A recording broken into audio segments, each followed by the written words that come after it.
It's 11:15 in the morning. This is the Ken Behrens Show, and we are talking with Robert Goulet this morning. Good morning, Robert. Hi, Ken. How are you? I'm fine, thank you. The weather is fine here. It's about 20 degrees. The sun is shining, and I'm going to play golf in about 3 minutes. Oh, well, if I talk to you 3 minutes, I was hoping maybe we could talk to you a little longer than 3 minutes. But... All right, I'll give you 5. Okay. Robert Goulet, of course, is going to be in town. Where are you now? We're in New Haven, Connecticut. Okay, I had no idea where I was calling, but the boss is going to want to know when I, turn in the bill for the phone. So. Okay. But you're going to be in our fair communities on, the end of the month here, 31st. Right. And 1st and 2nd, I believe, of February. What's the weather going to be like there then? It's a little scary. It's awfully warm. It's 44 sunshiny degrees here today, and if it continues like it has all winter, you can probably play golf here. Wow. I bet when we get there, we'll have snow drifts. Could be. I'm looking forward to seeing the show. One of the things went through my head when I first heard that you were going to come in South Pacific, and I thought, gee, how ridiculous. Robert Goulet, an entertainer and singer, doing acting. And yet that's how you got your start, wasn't it? I guess so. Yeah, sure. In musical comedy, of course. Yes. You did a lot of acting besides that. In television and stage for many years. And this is only. Are you kidding? I came into the scene in the United States after coming from Canada in a show called Camelot. Right. And you had to do a little bit of that in that show as well. Dun dun dun dun dun dun dun dun dun dun. My goodness gracious. You and Julie Andrews, right? And Richard Burton. Ah, what a cast that was. Yes, it was. You were in Beetlejuice, weren't you? Yes, I was. And what was the Scrooged?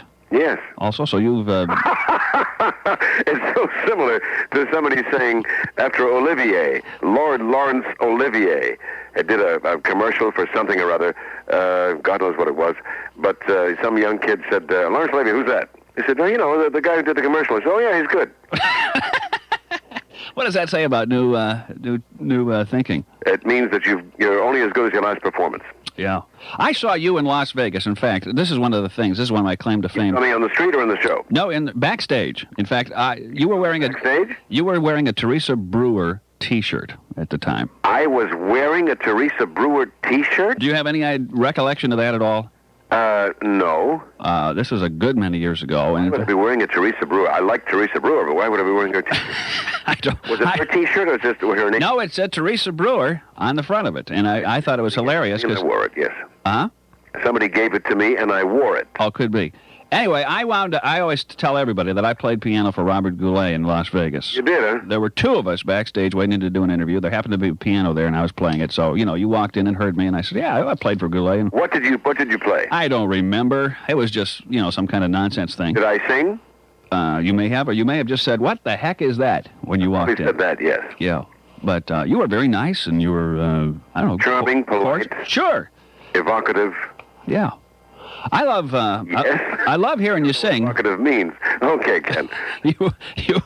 you were Frank Sinatra really paid you a nice compliment. I just read that here. I'm talking about your voice. And you're reading it again. No, I'm not going to read it on the air, I guess. What a read. He has a voice as wide as Sophie Tucker's rear end. He didn't say rear end, but... No, he didn't, but that's a compliment coming from Sinatra, isn't it? Oh, yes. That's nice. I fell on the floor when he said it. You do. Have you always had that vibrato or whatever it is in the voice? You don't get the vibrato. You keep the vibrato down to a minimum. Oh, you don't want vibrato. The power of the voice. Yes, that's all I have. I can hit a golf ball about 350 yards. You're a big guy. In 3 shots. Oh, I see. I want to ask you something else. Are you still taking people's cigarettes in the shows? No. You were a smoker at one time, weren't you? Yes, I was. I'm smoking a cigar right now, as a matter of fact. Wait a minute. What happened here? You were... I inhale cigars, but cigarettes, I used to smoke about, 2 packs a day, 2.5 packs a day. And I didn't inhale deeply, but I did. It was a stupid, silly, stinking habit. I don't do it anymore. Who but Robert Goulet could actually reach down, somebody in the front row at a table there? I used to go into the audience with a portable microphone, and I'd see a cigarette package there. This was like 15 years ago. I don't do it anymore. If I see people smoking, I look at them and say, but I don't throw the cigarettes away anymore. But who else would have gotten laughs with it? I mean, what you were doing was really pretty bold. My leg's broken. You what? I almost got my legs broken because, some of those people saying, what are you talking about? I just bought this package of cigarettes. I don't know what they cost, about a buck and a half or something like that. Yeah. But that's a lot of money. And I was just throwing them away. I did it as a joke, but it wasn't that funny to some people. Mm-hmm. I guess you do take a chance. You have to kind of know who you're going to do it to. But pick on the fat guys who can't run after you. But smoke in the air would be bad for a singer, I would think. Anybody who has to work in that environment all the time. I guess so. I guess so. Yeah. In essence, I'm working with a young lady, Rebecca Andrew, who does not smoke. Mm-hmm. She's got signs all over the stage area, backstage, saying no smoking allowed here. And, of course, I go into my dressing room next to hers and I smoke a cigar. Yeah. I've heard it said by more and more entertainers, don't smoke. George Behrens says it all the time. Oh, but he smokes cigars. You see, you can smoke a cigar. You don't inhale the cigar. Uh-huh. And if you're going to smoke anything, smoke a long, big, black one, because it'll give you a nice, affordable smoke and a cool smoke. People who smoke cigarettes will die because of lung cancer. People who smoke pipes can sometimes get cancer of the lip or the tongue or God knows what, because it's too hot. A big black cigar. Groucho Marx used to smoke a cigar, and in fact, in his biography, he talked about some cigar company that guaranteed their smoke would provide you 30 minutes of pleasure. And he, for the life of him, could never get it to last more than 20 minutes. So That's funny. So he wrote the company complaining. What happened? And they sent him another cigar, like a pack of cigars. And he said, I tried all of these, and they still don't work. I still only get 20 minutes, and you're guaranteeing 30. So, it finally was one of those things. He just dropped it. That's if you relight it 4 times. That's funny stuff. What do you like to do most? You've done, obviously, the movies we just talked about recently. Robert Goulet's name keeps popping up from time to time, and that's the idea of an entertainer, isn't it? I guess so, yeah. You don't want to overexpose yourself, certainly, but you want to, you've had a long career. I just keep on working, and that's my joy in life, is to get the audience to smile at the end of a performance. Let's talk about South Pacific, because that's the one you're going to be in here at town. That's right. It's a show that, it's about World War II, so it has to be at least that old, huh? It can't be any older than that. It opened on Broadway, I think it was in 49. Yeah. But it's a love story, certainly. It's a love story. It also has a message. There's a song in the show that the lieutenant sings.